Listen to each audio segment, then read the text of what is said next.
Ang Ginoo maanaakan ninyo ang santos nga ebanghelyo sumala ni San Mateo.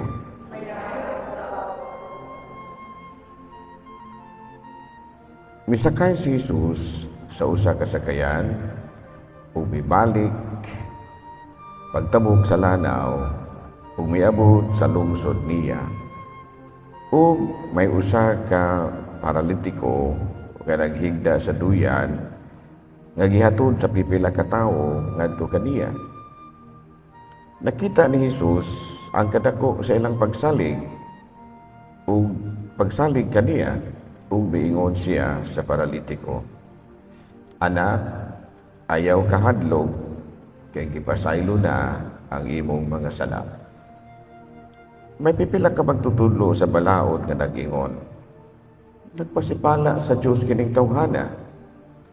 Nasayon si Jesus sa ilang gihuna-huna ug miingon siya, "Nganong naghuna-huna man kamo ni anang mga hunahunang dautan? Hain may sayon ang pag-ingod ba gipasaylo na ang imong mga sala? Kung ang pag-ingod ba bangon og lakaw. Karon ipakita ko kaninyo nga ang anak sa tao may gahom dinhi sa yuta sa pagpasaylo og mga sala." Busa miingon siya sa mga paralitiko, "Bangon, dad-a ang imong gihigdaan ug pauli sa inyo." Ug mibangon ang paralitiko ug mipauli.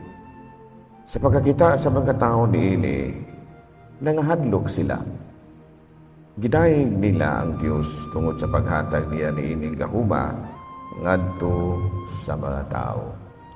Mga igsoon ko diha ni Kristo ang ebanghelyo sa Ginoo. Manglingkod.